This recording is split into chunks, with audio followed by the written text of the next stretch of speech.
आज मार्क्सवादी communist party की राष्ट्रीय आह्वान पर पूरे देश के अंदर जो नया कानून इस देश के अंदर मनरेगा का जो कानून है उसको गारंटी है उसको ख़त्म करके वी राम जी जो नया कानून लेके आए हैं उसके खिलाफ पूरे देश के अंदर मार्क्सवादी कम्युनिस्ट पार्टी की इकाइयां जो प्रदर्शन कर रही हैं। हमारा मानना ये है कि ये कानून और जो गारंटी थी जब हिंदुस्तान में 2004 के अंदर यूपीए 1 की सरकार बनी थी और वामपंथी पार्टियों के 60 से भी ज़्यादा एमपी जीत कर आए थे, वो शर्तों के आधार पर इसको लागू किया गया था कि इस देश की मेहनतकश जनता को एक काम की गारंटी होनी चाहिए कि उसको 100 दिन का रोजगार मिले। मगर वर्तमान केंद्र सरकार जो है उस काम की गारंटी को ख़त्म करते हुए नया जो कानून लेके आई है और नए नए उसके अंदर जो प्रावधान किए गए हैं, हमारा ये मानना है कि जो राज्य पहले से ही कर्जे के अंदर डूबे हैं, सेंट्रल गवर्नमेंट ने अपना हाथ पीछे खींच लिया है।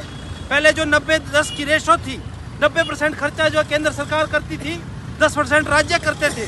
अब उसको जो 60-40 का करके मनरेगा मजदूरों के आजीविका के ऊपर जो हमला किया गया है, हम अभी भी देखते हैं औसतन जो है 45 से 50 दिन का ही रोजगार जो दिया जाता है।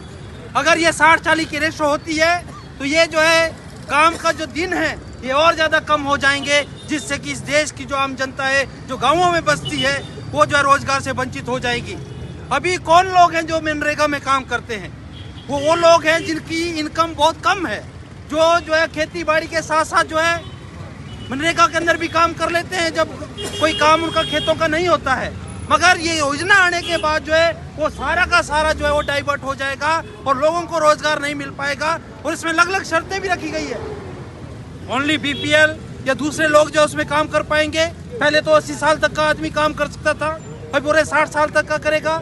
ये अलग अलग तरीके से जो है मनरेगा को ख़त्म करने की साजिश जो है। हमारा ये मानना है कि ये मौजूदा सरकार कॉरपोरेट पूंजीपतियों के जो है बहकावे के अंदर, उनके बोलने के अंदर इस कानून को ख़त्म करना चाहती है और इस देश की गरीब जनता के ऊपर जो है बोझ डालना चाहती है। इसलिए आज पूरे देश के अंदर जो है ये प्रदर्शन हो रहे हैं। आज का दिन इसलिए भी महत्वपूर्ण है क्योंकि आज 30 जनवरी है, जिस दिन महात्मा गांधी जी को नथुराम गोडसे ने जो है गोली मारकर हत्या की थी और नरेगा भी महात्मा गांधी के नाम से ही जो रखा गया था। इसलिए ये आज और ज़्यादा महत्वपूर्ण है और देश के अंदर हमारी पार्टी ने 30 जनवरी से लेकर 5 फरवरी तक पूरे प्रदेश के अंदर अभियान इसके अंदर जो छेड़ेंगे और 12 तारीख को जो मजदूरों की संयुक्त हड़ताल है उस हड़ताल के अंदर भी जो मनरेगा मजदूरों को शामिल किया जाएगा और मार्क्सवादी कम्युनिस्ट पार्टी भी उस हड़ताल के अंदर शामिल होगी और इस देश की सरकार को झुकाने के अंदर कामयाब होगी। इन्हीं बातों को लेकर आज प्रदर्शन था।